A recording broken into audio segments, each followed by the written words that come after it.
നമുക്ക് ഓണം സ്പെഷ്യൽ കുർത്തി ചെയ്യാം കേട്ടോ. അപ്പൊ നമുക്ക് ആദ്യമേ തുണി ഒന്ന് പരിചയപ്പെടാം. ഇനി അധികം സമയമൊന്നുമില്ല, ഏകദേശം ഒരു 2 ആഴ്ച പറ്റിയ നമുക്ക് ഓണത്തിന് ഇനി ഉള്ളല്ലേ. അപ്പോൾ നമുക്ക് തുണി എങ്ങനെയാണ് മേടിക്കേണ്ടത്, എത്ര മീറ്റർ മേടിക്കണം, എത്ര രൂപയാകും എന്നൊക്കെ ചെറിയതായിട്ടൊരു എക്സ്പ്ലനേഷൻ നമുക്കൊന്ന് പറഞ്ഞു പോവാം കേട്ടോ. ഞാനിപ്പോൾ ഇവിടെ ഒരു കുർത്തി തയ്ക്കാൻ വേണ്ടിയിട്ട്, ഇപ്പോൾ ഓണം സ്പെഷ്യൽ എന്നൊക്കെ പറയുമ്പോൾ നമ്മൾ എന്താ പറയുക, നല്ല ഒരു മോഡൽ നോക്കിയാൽ നമ്മൾ ചെയ്യുള്ളൂ അല്ലേ. അപ്പൊ ഞാനിവിടെ 3.25 വാങ്ങിയിരിക്കുന്നത് കേട്ടോ. അപ്പൊ നിങ്ങൾക്ക് കുറച്ചുകൂടി വണ്ണമൊക്കെ ഉണ്ടെന്നുണ്ടെങ്കിൽ, എനിക്കധികം വണ്ണമില്ല, അതുകൊണ്ട് എനിക്ക് ഈ ഒരു മോഡൽ ചെയ്യാൻ വേണ്ടിയിട്ട് 3.25 മതി. കുറച്ചൊക്കെ വണ്ണം ഉണ്ടെങ്കിൽ നിങ്ങൾ ഒരു കാര്യം ചെയ്യണം, 3.5 3.25 മേടിക്കേണ്ടി വരും കേട്ടോ. അത്യാവശ്യം നല്ല ലെങ്ത് ഒക്കെ നമ്മൾ ഈ ഒരു കുർത്തിക്ക് കൊടുക്കുന്നുണ്ട്. പിന്നെ പൈസയാണെങ്കിലും 1 മീറ്ററിനാണ് 150 രൂപ വന്നിരിക്കുന്നത്. ഇപ്പൊ നമുക്ക് 100 രൂപയുടെയൊക്കെ വാങ്ങിക്കാൻ വേണ്ടി കിട്ടും. പക്ഷെ ഒരു ഫെസ്റ്റിവൽ എന്നൊക്കെ പറയുമ്പോൾ നമ്മൾ അങ്ങനെ അധികം പൈസ നോക്കത്തില്ല, കുറച്ചുകൂടി നല്ല ക്വാളിറ്റി ഉള്ളത് നോക്കി മേടിക്കുമ്പോൾ എന്ത് പറ്റും, ഓട്ടോമാറ്റിക്കലി അതിന് പൈസ കൂടും കേട്ടോ. അപ്പൊ 3.25 മീറ്റർ വാങ്ങിയിട്ടുണ്ട്. ഓണം എന്നൊക്കെ പറയുമ്പോൾ എന്താ പറയുക, നല്ല കളർഫുൾ ആയിട്ടുള്ള ഫെസ്റ്റിവൽ ആണ്. അപ്പൊ ഞാൻ വിചാരിച്ചു കളറൊട്ടും കുറയ്ക്കേണ്ട, നല്ല അടിപൊളി ഇടിവെട്ട് കളർ തന്നെ ഇരിക്കട്ടെ എന്ന്. അതുകൊണ്ടാണ് ഇതങ്ങോട്ട് ചൂസ് ചെയ്തത് കേട്ടോ. കണ്ടാല് തോന്നിക്കത്തില്ലേ, മീറ്ററിന് 150 രൂപയാണ് നമ്മുടെ എറണാകുളത്തെ കടയിൽ നിന്ന്. നമ്മൾ ഭയങ്കര എക്സ്പെക്ട് ചെയ്ത് പോകും കേട്ടോ. പക്ഷെ അവിടെ തുണി കാണുമ്പോൾ നമ്മൾ അതിലുള്ളതിൽ ഏറ്റവും നല്ലത് നോക്കി എടുത്തോണ്ട് പോരും. കറക്റ്റ് പറയുവാണെങ്കിൽ ഈ റെഡിമെയ്ഡിൽ കിട്ടുന്ന നല്ല തരം തുണിയൊന്നും നമുക്ക് കട്ട് പീസായിട്ട് വാങ്ങിക്കാൻ കിട്ടത്തില്ല. പക്ഷെ ഒരേ ഒരു ഗുണമുള്ളത്, നമുക്ക് അധികം പൈസ ചിലവാകത്തില്ല. നമ്മുടെ ബഡ്ജറ്റിൽ നമുക്ക് ഇത് തയ്ച്ച് ഇടാം. പിന്നെ രണ്ടാമത് നമ്മുടെ അളവിൽ നമുക്ക് തയ്ച്ചിടാം. ചില കുർത്തിയൊക്കെ നമ്മൾ മേടിക്കുമ്പോൾ ഒന്നെങ്കിൽ നെക്ക് മലന്നു പോയത്, ഇല്ലെങ്കിൽ ഭയങ്കര ലെങ്ത്, ഓവറായിട്ടുള്ള ലൂസ്, അങ്ങനെയൊക്കെ ഉണ്ടാവത്തില്ലേ. പക്ഷെ നമ്മൾ തയ്ക്കുമ്പോൾ നമ്മളുടെ കറക്റ്റ് ബോഡി ഫിറ്റിൽ നമുക്ക് ചെയ്തെടുക്കാം കേട്ടോ. അപ്പൊ നമുക്ക് ആദ്യമേ ഏത് മോഡലാണ് ചെയ്യാൻ പോകുന്നതെന്ന് പറയാം. ഞാൻ ഇന്നൊരു അംബ്രല്ലയാണ് ചെയ്യാൻ പോകുന്നത്. സാധാരണ അംബ്രല്ലയല്ല, നമ്മൾ കുറച്ച് ലെങ്ത് ഒക്കെ കൊടുത്തിട്ട് ഒരു വെറൈറ്റി ആയിട്ടുള്ളൊരു കുർത്തിയാണ് ചെയ്യാൻ പോകുന്നത് കേട്ടോ. അപ്പോൾ മീറ്റർ 3.5 3.25 കുറച്ച് വണ്ണമുള്ളവരെ മേടിക്കുക കേട്ടോ. അപ്പോൾ ആദ്യമേ നമുക്കിതിൽ നിന്ന് യോക്ക് പാർട്ട് കട്ട് ചെയ്ത് മാറ്റണം. അതിനുശേഷമാണ് നമ്മൾ സ്കേർട്ടിന് വേണ്ടിയിട്ട് തുണി മടക്കാൻ പോകുന്നത്. സാധാരണയായിട്ട് നമ്മൾ ചെയ്യുമ്പോൾ നേരെ ഉണ്ടാക്കി മടക്കി ഇത് എന്താ പറയുക, ക്രോസ് ആക്കി മടക്കി അങ്ങോട്ട് ഫസ്റ്റ് സ്കേർട്ട് പാർട്ട് കട്ട് ചെയ്യും, എന്നിട്ടാണ് യോക്ക്, അത് കഴിയുമ്പോൾ സ്ലീവ്. ഇതങ്ങനെയല്ല കേട്ടോ. ഫസ്റ്റ് നമ്മൾ ഈ ഒരു തുണിയിൽ നിന്ന് ഒരറ്റം എടുക്കാം, ഏതെങ്കിലും ഒരറ്റം ഇങ്ങനെ അങ്ങോട്ട് എടുക്കാം. ഇതിൽ നിന്ന് നമുക്ക് വേണ്ടുന്ന യോക്ക് ലെങ്ത് പ്ലസ് 1 ഇഞ്ച് ചേർത്തിട്ട് നമ്മൾ ഈ ഭാഗത്തു നിന്നും കൂടെ കട്ട് ചെയ്ത് മാറ്റും. കോട്ടൺ ആണ് ഞാനിവിടെ എടുത്തിരിക്കുന്നത്, പ്യുവർ കോട്ടൺ ആണ്, കട്ടിയുള്ളതാണ്. അതുകൊണ്ട് നമുക്ക് ഇതിന് ലൈനിങ്ങിന്റെ ആവശ്യമില്ല. ഇനിയിപ്പോൾ നിങ്ങൾക്ക് ലൈനിങ്ങും കൂടെ വേണമെന്നാണെങ്കിൽ ലൈനിങ് എടുക്കാം. അപ്പൊ എന്ത് പറ്റും, കാശ് നമ്മുടെ കയ്യിൽ നിൽക്കത്തില്ല. 1 മീറ്ററിനൊക്കെ ഇപ്പോൾ പണ്ടൊക്കെ ഈ കുറച്ച് ദിവസം മുന്നൊക്കെ പോയപ്പോൾ 39 രൂപയായിരുന്നു മീറ്ററിന്. ഇപ്പോഴൊക്കെ ഉണ്ടല്ലോ 45. പ്രത്യേകിച്ച് ഈ ഒരു ഫെസ്റ്റിവലൊക്കെ വരുമ്പോൾ ഇക്കത്തിന് അങ്ങോട്ട് പൈസ വെറുതെ അങ്ങോട്ട് കൂട്ടിയെടുക്കുക. അപ്പൊ ഞാൻ വിചാരിച്ചു ലൈനിങ്ങിന്റെ ആവശ്യമില്ല, നമുക്ക് ലൈനിങ് ഇല്ലാതെ ചെയ്തെടുക്കാം.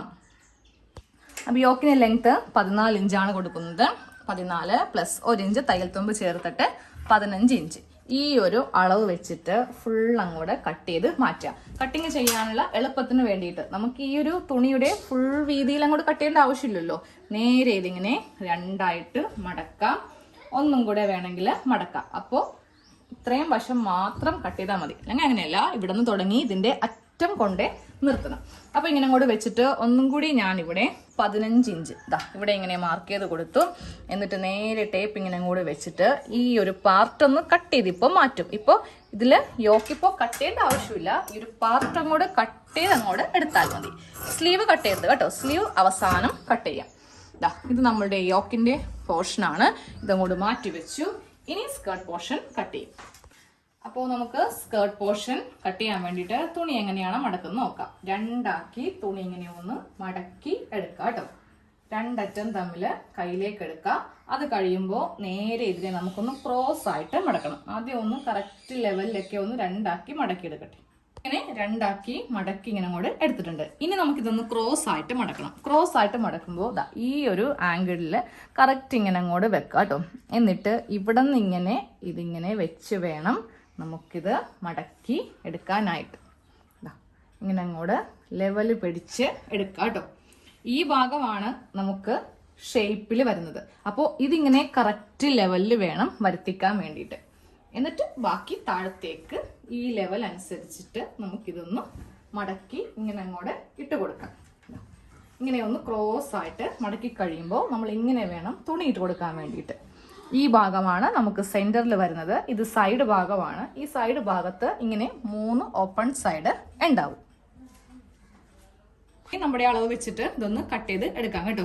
ഇത് ഞാൻ ഇപ്പോഴാണ് ശ്രദ്ധിച്ചത്. ഇത് ഈ ഒരു തുണിയുടെ ബോർഡറിൽ ഇങ്ങനെ അങ്ങോട്ട് ഉണ്ട്. നമുക്ക് സ്ലീവിന്റെ താഴേക്ക് വർത്തിച്ചാൽ ഭംഗിയായിരിക്കും. പക്ഷെ നമ്മുടെ ചെയ്യുമ്പോൾ സ്കേർട്ടിന്റെ സെന്റർ പൊസിഷനിലൊക്കെ ഇങ്ങനെ വരുത്തിയിട്ടുണ്ടെങ്കിൽ സൈഡ് നമ്മൾ തയ്ക്കത്തില്ലേ, അപ്പോൾ ആ ഒരു ഭാഗത്ത് പ്രത്യേകിച്ച് ആ ഫ്രണ്ട് ഭാഗത്തൊക്കെ ഈ ഒരു ബോർഡർ ഇങ്ങനെ അങ്ങോട്ട് ഇരിക്കും കേട്ടോ. അപ്പൊ ഞാൻ ഇതങ്ങോട്ട് സ്കിപ്പ് ചെയ്യുവാണ്. അതായത് നേരെ ഇതങ്ങോട്ട് ഇങ്ങനെ വെച്ചിട്ട് ഇത് കട്ടിങ്ങിൽ അങ്ങോട്ട് പോകും കേട്ടോ. കട്ട് ചെയ്ത് ഞാൻ മാറ്റുവേ. അപ്പൊ നിങ്ങളത് ശ്രദ്ധിക്കുക.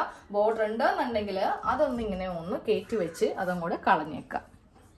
അപ്പോൾ ഞാൻ ഈ ഒരു ബോർഡർ ഇങ്ങനെ ഒന്ന് കട്ട് ചെയ്ത് മാറ്റുക. ഇല്ലെങ്കിൽ അളവൊക്കെ എടുക്കുമ്പോൾ നിങ്ങൾക്ക് അതിൽ കൺഫ്യൂഷൻ വരും. അത് ഒഴിവാക്കാൻ വേണ്ടിയിട്ടാണ് ഇങ്ങനെ അങ്ങോട്ട് ചെയ്യുന്നത് കേട്ടോ. കുറച്ച് താഴെ വരെ ഒന്ന് കട്ട് ചെയ്ത് ഇങ്ങനെ ഒന്ന് നിർത്തുന്നുണ്ട്. അപ്പോൾ ഇതാ ഈ ഭാഗം ഇങ്ങനെ ഒന്ന് കട്ട് ചെയ്ത് മാറ്റിയിട്ടുണ്ട്. ഇനി വേണം നമുക്കിവിടുത്തെ അളവൊക്കെ ഒന്ന് കൊടുക്കാൻ വേണ്ടിയിട്ട്. ഈ അളവെന്ന് പറയുമ്പോൾ നമ്മുടെ വേസ്റ്റ് റൗണ്ട് എടുക്കുക. ഇപ്പോൾ ബോഡിയിൽ നിന്നാണെന്നുണ്ടെങ്കിൽ അതിൻ്റെ റൗണ്ട് എടുക്കുക കേട്ടോ. അതിൻ്റെ കാൽഭാഗം പ്ലസ് 1 ഇഞ്ച് മാത്രം തയ്യൽ തുമ്പ് മതി. എനിക്ക് 28 വരുന്നത്. അതായത് ബോഡിയിൽ ഇങ്ങനെ നമ്മൾ വേസ്റ്റിന്റെ ഭാഗത്ത് വെച്ചിട്ട് ഇങ്ങനെ റൗണ്ട് ചെയ്യുമ്പോൾ എനിക്ക് വരുന്ന അളവാണ് 28. അപ്പോൾ 28ന്റെ 4ൽ 1 ഭാഗം, അതായത് കാൽഭാഗം എന്ന് പറയുമ്പോൾ 7. 7 × 4 ആണ് 28. 7 + 1 ഇഞ്ച് നമുക്ക് തയ്യൽ തുമ്പ് വേണം. അപ്പോൾ 8 ഇഞ്ച് ഇങ്ങനെ അങ്ങോട്ട് വെച്ചിട്ട് ഫസ്റ്റ് ഇവിടെ ഒരു സ്ട്രെയിറ്റ് ലൈൻ ഇങ്ങനെ ഒന്ന് വരച്ചു കൊടുക്കുക കേട്ടോ. ഇതാ ഇങ്ങനെ ഒരു സ്ട്രെയിറ്റ് ലൈൻ വരക്കുക. അത് കഴിയുമ്പോൾ തൊട്ട് താഴെയായിട്ട് നമ്മളിവിടെ ഇങ്ങനെ 1 ഇഞ്ചിൽ മാർക്ക് ചെയ്യുക. 1 ഇഞ്ച് മാർക്ക് ചെയ്തിട്ട് നേരെ ഇത് ഈ ഭാഗത്തേക്ക് ഇങ്ങനെ അങ്ങോട്ടൊന്ന് മാർക്ക് ചെയ്ത് കൊടുക്കുക. ആ ഒരു ഭാഗത്ത് ഷേപ്പിന് വേണ്ടിയിട്ടാണ് 1 ഇഞ്ച് താഴ്ത്തിയിട്ട് നമ്മൾ നേരെ ആദ്യം വരച്ച് ആ ഒരു ഭാഗത്തേക്ക് ഇങ്ങനെ അങ്ങോട്ട് മുട്ടിച്ച് കൊടുക്കുന്നത്. അപ്പോൾ ഇങ്ങനെ കട്ട് ചെയ്ത് മാറ്റി അത് കഴിഞ്ഞിട്ട് നമുക്ക് വേണ്ട ലെങ്ത് കൊടുക്കാം. നമ്മൾ കുറച്ച് നല്ല രീതിക്കൊക്കെ കുർത്തി ചെയ്യുമ്പോൾ, അതായത് റെഡിമെയ്ഡ് പോലെ തന്നെ വേണം എന്നുണ്ടെങ്കിൽ നമ്മൾ ചെയ്യേണ്ടത് അത്യാവശ്യം നല്ല ലെങ്ത് ഇതിന് കൊടുക്കുക കേട്ടോ. മുട്ട് പറയുന്നതല്ല, അതിൻ്റെ അതായത് നമ്മുടെ ഹൈറ്റിൻ്റെ 3/4 നിൽക്കണം ലെങ്ത്. എന്നാലേ ആ ഒരു ലുക്ക് കിട്ടത്തുള്ളൂ. ഞാനിപ്പോൾ ഇതിന് 33 ഇഞ്ച് ലെങ്ത് കൊടുക്കുന്നുണ്ട് കേട്ടോ. ഈ 33നെ കൂടെ 1.5 ഇഞ്ച് തയ്യൽ തുമ്പും കൂടി ചേർത്തിട്ട് 34.5, കുറച്ചും കൂടി നീക്കി 34.5. പക്ഷേ സൈഡ് വരുമ്പോൾ നമ്മൾ ഈ 34.5 - 3 ഇഞ്ച് മൈനസ് ചെയ്തിട്ട് വേണം ആ ഒരു സൈഡിൽ മാർക്ക് ചെയ്യാൻ വേണ്ടിയിട്ട്. സൈഡിൽ നമ്മൾ 31.5 മാർക്ക് ചെയ്ത് കൊടുത്തിരിക്കുന്നത്. 34 കറക്റ്റ് ലെങ്ത്. 3 ഇഞ്ച് മൈനസ് ചെയ്യുമ്പോൾ 31. ഇനി ഈ ഭാഗങ്ങൾ എല്ലാം തമ്മിൽ ഇങ്ങനെ ഒന്ന് യോജിപ്പിച്ച് ആ ഒരു ഷേപ്പിലൊന്ന് മാർക്ക് ചെയ്ത് കൊടുത്തിട്ട് ഇതങ്ങോട്ട് കട്ട് ചെയ്യുക. നല്ല ഫ്ലെയർ ഉള്ള അംബ്രല്ല ആയിട്ടുണ്ട്. അത്യാവശ്യം നല്ല ലെങ്ത് ഉള്ള ഒരു കുർത്തിയാണ് ഇന്ന് ചെയ്യാൻ പോകുന്നത് കേട്ടോ. ലൈനിങ് മേടിച്ചിട്ട് ലൈനിങ് വെക്കുവാണെങ്കിൽ നമുക്ക് അതിൻ്റെ അടിയിൽ പാൻറ് ഇടേണ്ട ആവശ്യമില്ല. ഇപ്പോഴത്തെ ഒരു ട്രെൻഡാണ്. പാൻറ് അങ്ങനെ അധികം ആരും യൂസ് ചെയ്യാറില്ല. ഇനി യൂസ് ചെയ്യുവാണെങ്കിൽ തന്നെ ചെറിയ ഷോർട്ട്സ് ആയിരിക്കും യൂസ് ചെയ്യുക. താഴത്തേക്ക് ആ ഒരു പണ്ടത്തെ മോഡലിലെ ലെഗിൻസ് ഒന്നും ഇങ്ങനെ ചുരുങ്ങി കിടക്കത്തില്ല. അങ്ങനെ വേണമെങ്കിലും ചെയ്യാം. അപ്പോൾ ലൈനിങ് ഇടണം കേട്ടോ. ലൈനിങ് ഇടാതെ ചെയ്തിട്ടുണ്ടെങ്കിൽ ഒരു ഭംഗി ഉണ്ടാവില്ല. ഇനി ലൈനിങ് ഇട്ടില്ല എന്നുണ്ടെങ്കിൽ ഒരു എന്താ പറയുക 3/4 ആയിട്ടുള്ള ഒരു പാൻറ് അതിൻ്റെ അടിയിൽ യൂസ് ചെയ്താലും മതി. കട്ടിങ് കഴിയുമ്പോൾ ഇതിന്റെ സൈഡ് ഒന്ന് കട്ട് ചെയ്ത് കൊടുക്കുക. അപ്പം ഞാൻ ആ ബോർഡർ കട്ട് ചെയ്തപ്പോൾ ഉണ്ടല്ലോ, എനിക്കിതേ ഈ ഒരു സൈഡും കൂടെ ഇങ്ങനെ കട്ടായി കിട്ടിയിട്ടുണ്ട്. സാധാരണ നിങ്ങൾക്ക് ബോർഡർ ഇല്ലാന്നുണ്ടെങ്കിൽ ഈ ഒരു വശം ഇങ്ങനെ ഒന്ന് കട്ട് ചെയ്ത് എടുക്കേണ്ടി വരും. അപ്പോൾ നമ്മുടെ സ്കേർട്ട് പോർഷൻ കഴിഞ്ഞിട്ടുണ്ട്. ഇതിന്റെ സെൻറ്ററും കൂടെ ഒന്ന് കട്ട് ചെയ്തിട്ട് ഞാനിതങ്ങോട്ട് മാറ്റുവാണ്. ഇനി അടുത്തത് നമുക്ക് യോക്ക് ചെയ്യാം. യോക്കിനുള്ള തുണി നമ്മൾ ആദ്യമേ മാറ്റി വെച്ചിട്ടുണ്ട്. നമുക്കിനി യോക്ക് പാർട്ട് കട്ട് ചെയ്തെടുക്കാം കേട്ടോ. അപ്പോൾ ആദ്യമേ ഷോൾഡറൊക്കെ ഒന്ന് മാർക്ക് ചെയ്യുവാണ്. അപ്പോൾ എല്ലാവർക്കും നിങ്ങളുടെ അളവൊക്കെ ബൈ ഹാർട്ട് ആയിരിക്കും. അപ്പോൾ അത് കണക്കാക്കി നമുക്ക് നമ്മുടെ അളവിലേക്ക് ഷോൾഡർ, അത് കഴിയുമ്പോൾ കൈക്കുഴി ലെങ്ത്ത്, അത് കഴിയുമ്പോൾ നമുക്ക് ചെസ്റ്റ് ഒന്ന് മാർക്ക് ചെയ്യാം. തയ്യൽ തുമ്പും കൂടെ ചേർത്തിട്ട് ഇങ്ങനെ ഒന്ന് കുഴിച്ച് വരച്ചു കൊടുക്കുക കേട്ടോ. അത് കഴിയുമ്പോൾ നമുക്കിതിൽ ഷേപ്പ് ലെങ്ത്ത് കൊടുക്കുക. അതിനുശേഷം ഷേപ്പ് വിഡ്ത്ത് കൊടുക്കുക. 7 ഇഞ്ചാണ്. 2 ഇഞ്ച് തയ്യൽ തുമ്പ് ചേർത്തിട്ട് 9 ഇഞ്ച്. അപ്പോൾ നേരെ ഇതിങ്ങനെ ഒന്ന് മാർക്ക് ചെയ്ത് ഇനി നമുക്കിതിൻ്റെ താഴെയും കൂടെ ഒന്ന് ഷേപ്പ് ചെയ്യാം കേട്ടോ. താഴെ ഷേപ്പ് ചെയ്യാൻ വേണ്ടിയിട്ട് ഇതിൻ്റെ സെൻറ്റർ ഒന്ന് മാർക്ക് ചെയ്യുക. അത് കഴിയുമ്പോൾ ഇതാ ഇങ്ങനെ അങ്ങോട്ടൊന്ന് വരച്ചു കൊടുക്കുക.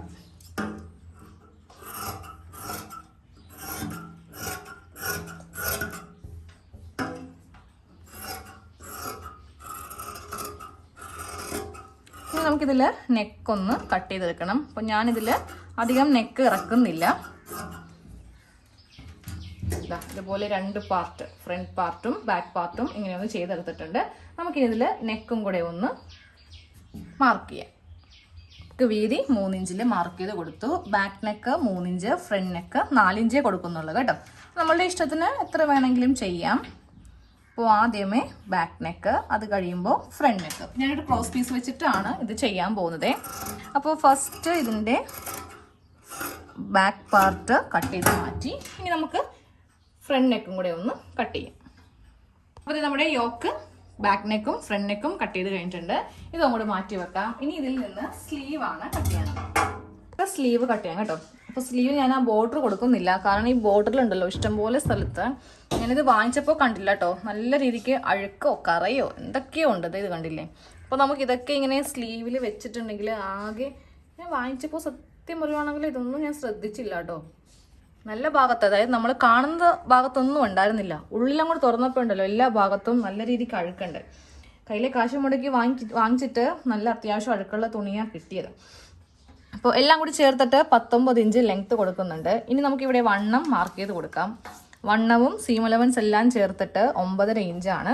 താഴത്തേക്ക് 3.5 ഇഞ്ച് കൈക്കുഴി കുഴിച്ചിട്ട് ഇങ്ങനെ ഒന്ന് മാർക്ക് ചെയ്യാം. എന്നിട്ട് നേരെ താഴത്തെ വണ്ണത്തിലേക്ക് ഇങ്ങനെ അങ്ങോട്ട് കൊടുക്കാം. സ്ലീവ് ഞാൻ കുറച്ച് ലെങ്ത്ത് കൂടുതൽ വെച്ചിട്ടുണ്ട്. സ്ലീവ് കട്ട് ചെയ്ത് കഴിഞ്ഞിട്ടുണ്ട്. 2 സ്ലീവും ഇങ്ങനെ ഒന്ന് കട്ട് ചെയ്തെടുത്തിട്ടുണ്ട്. ഇനി നമുക്കിതൊന്ന് തയ്ക്കാം. അപ്പോൾ ആദ്യമേ നമുക്ക് ഈ ഒരു നെക്ക് തയ്ക്കാം കേട്ടോ. നെക്ക് തയ്ക്കാൻ വേണ്ടിയിട്ട് ഇതുപോലത്തെ 2 ക്രോസ് പീസ് ഒന്ന് കട്ട് ചെയ്തെടുക്കുക. ചെറിയ കഷ്ണങ്ങളാണെങ്കിൽ ഒന്ന് ഇതുപോലെ ജോയിൻ ചെയ്യുക. നമുക്കൊരു സ്ട്രെയിറ്റ് പീസോ ഒന്നും തന്നെ ആവശ്യമില്ല. ഈ ഒരു പീസ് വെച്ചിട്ട് നമുക്ക് നല്ല ഭംഗിയായിട്ട് തയ്ക്കുവാണെങ്കിൽ പിന്നെ ഒന്ന് ഹെമ്മിങ് ചെയ്യാനോ ഇല്ലെങ്കിൽ എന്താ പറയുക ക്യാൻവാസ് ഒക്കെ എടുക്കുവാണെങ്കിൽ നമുക്കിത് ഒട്ടിച്ചൊക്കെ എടുക്കണം. ഇതാകുമ്പോൾ അങ്ങനത്തെ ഒരു ബുദ്ധിമുട്ടും ഇല്ല. നമ്മൾ കുറച്ച് സൂക്ഷിച്ച് നല്ല രീതിക്കൊന്ന് തയ്ച്ചാൽ മതി. അപ്പോൾ ഇങ്ങോട്ട് വെച്ചിട്ട് 1/4 ഇഞ്ചിലൊന്ന് തയ്ച്ചെടുക്കാം കേട്ടോ. നമുക്ക് ഈ ക്രോസ് പീസിന്റെ മീതെ വെച്ചിട്ട് ഇതൊന്ന് പതിച്ച് തയ്ക്കാം കേട്ടോ.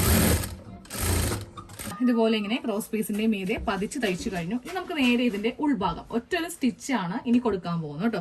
അതെങ്ങനെയാണെന്ന് കാണിച്ചു തരാം. ആദ്യം ഇതിങ്ങനെ ഒന്ന് മടക്കാം, എന്നിട്ട് വീണ്ടും ഒരു മടക്ക് ഉള്ളിലേക്ക്. അപ്പോൾ നമുക്ക് ആ പതിച്ചടിച്ച ഭാഗം ഇങ്ങനെ അങ്ങോട്ട് തെളിഞ്ഞ് കാണാൻ പറ്റും. ഇനി ഇതിന്റെ നടുക്ക് വെച്ചിട്ടോ ഇല്ലെങ്കിൽ ഈ പറ്റേ വെച്ചോ നെക്കിന് എത്ര ഇഞ്ച് വീതിയാണ് നിങ്ങൾക്ക് നെക്കിന് വേണ്ടത് എന്ന ഒരു കണക്കില് നമുക്ക് തയ്ക്കാം. അപ്പൊ ഞാൻ ഇതിന്റെ സെന്ററിൽ വെച്ചിട്ടാണ് ഇങ്ങനെ സ്റ്റിച്ച് കൊടുക്കുന്നത് കേട്ടോ. ഈ ഭാഗത്ത് വെക്കുവാണെങ്കിൽ വളരെ വീതി കൂടിപ്പോവും. അപ്പോൾ അതനുസരിച്ചിട്ട് നമ്മുടെ ഇഷ്ടത്തിന് എത്ര ഇഞ്ചിൽ വേണം വീതി വരാൻ എന്ന ഒരു അളവിൽ നമുക്കൊന്ന് ചെയ്തെടുക്കാം. ക്രോസ് പീസ് വെച്ചിട്ട് നമ്മൾ നെക്ക് ഇങ്ങനെ തയ്ച്ചെടുത്തു. ഇനി അവസാനം ഒന്ന് പ്രസ് ചെയ്ത് അയൺ ചെയ്യുമ്പോൾ നല്ല സ്റ്റിഫായിട്ട് ഇരുന്നോളും. ഇനി ഇതേപോലെ തന്നെ ബാക്ക് നെക്ക് ചെയ്യാം. ബാക്ക് നെക്ക് ചെയ്യുമ്പോൾ പതിച്ച് തയ്ച്ച് വരെ നിർത്തിയിട്ട് ഷോൾഡർ കൂട്ടിയിട്ട് വേണം ബാക്കിയുള്ള ഉള്ളിലേക്കൊന്ന് ചെയ്യാൻ വേണ്ടിയിട്ട്. ബാക്ക് പാർട്ട് ഇങ്ങനെ കൂടെ തയ്ച്ച് കഴിഞ്ഞിട്ടുണ്ട്. എന്നിട്ട് ഈ ക്രോസ് പീസ് വെച്ചിട്ട് ഇങ്ങനെ ജസ്റ്റ് ഒന്ന് മടക്കിയിട്ട് ഇവിടെ ഒന്ന് തയ്ച്ച് നിർത്താം കേട്ടോ. എന്നിട്ട് വേണം നമുക്ക് ഇതിന്റെ മീതെ കൂടെ ഷോൾഡർ ഒന്ന് ജോയിൻ ചെയ്യാൻ വേണ്ടിയിട്ട് ഇതിന്റെ മീതെ കൂടെ. അപ്പോൾ ഇപ്പോൾ ഞാൻ ഇവിടെ വെച്ചിരിക്കുന്നത് ബാക്കിന്റെ നല്ല വശമാണ്. ഇതിന്റെ മീതെ ഫ്രണ്ട് പാർട്ടിന്റെ നല്ല വശം ഇങ്ങനെ വെച്ച് കൊടുക്കുക. അപ്പോൾ തയ്യൽ അറിയാത്തവരുണ്ടെങ്കിൽ അവർക്കും കൂടെ ഇത് പ്രയോജനമായിക്കോട്ടെ എന്ന് കരുതിയിട്ടാണ് ഇതൊക്കെ പറഞ്ഞു പോകുന്നത് കേട്ടോ. ഇനി ഇതിങ്ങനെ വെച്ചിട്ട് നമ്മൾ ഈ ക്രോസ് പീസ് മീതേക്ക് വെച്ച് 2 സ്റ്റിച്ച് ഇവിടെ കൊടുക്കുക. സെയിം അതേപോലെ തന്നെ ഈ ഭാഗവും ഇങ്ങനെ വെക്കുക. എന്നിട്ട് ഈ ക്രോസ് പീസ് മീതേക്ക് വെക്കുക. ഇവിടെയും 2 സ്റ്റിച്ച് ഒന്ന് ചെയ്യുക. ഷോൾഡർ കൂട്ടി കഴിഞ്ഞിട്ട് നമ്മളിതാ ഇങ്ങനെ അങ്ങോട്ട് രണ്ടും സെപ്പറേറ്റ് ആക്കുമ്പോൾ ബാക്കും ഫ്രണ്ടും സെപ്പറേറ്റ് ആക്കുമ്പോൾ നമുക്ക് ഇങ്ങനെ അങ്ങോട്ട് കിട്ടും കേട്ടോ. ഇനി ഈ ഒരു ഭാഗം ഉള്ളിലേക്ക് വെച്ചിട്ട് ബാക്ക് നെക്കും കൂടി ഒന്ന് തയ്ക്കാം. അപ്പോൾ നമ്മുടെ നെക്കെല്ലാം കഴിഞ്ഞിട്ടുണ്ട്. ഇനി ഇവിടെ സ്ലീവ് വെക്കുക, സൈഡ് അടിക്കുക, താഴെ ഭാഗം അടിക്കുക. അത് തയ്ച്ചിട്ട് ഞാൻ കാണിച്ചു തരാം. അപ്പോൾ എൻ്റെ ഓണക്കോടിയിൽ ഇത്രയേ ഉള്ളൂ. ഇനി നമുക്ക് വേണമെങ്കിൽ നടുക്ക് ഷോ ബട്ടൺ കാര്യങ്ങളൊക്കെ ചെയ്ത് കൊടുക്കാം. നല്ലൊരു ഫ്ലെയർ ഉള്ള കുർത്തി ആവണം എന്ന് മാത്രമാണ് എന്നെ സംബന്ധിച്ച്.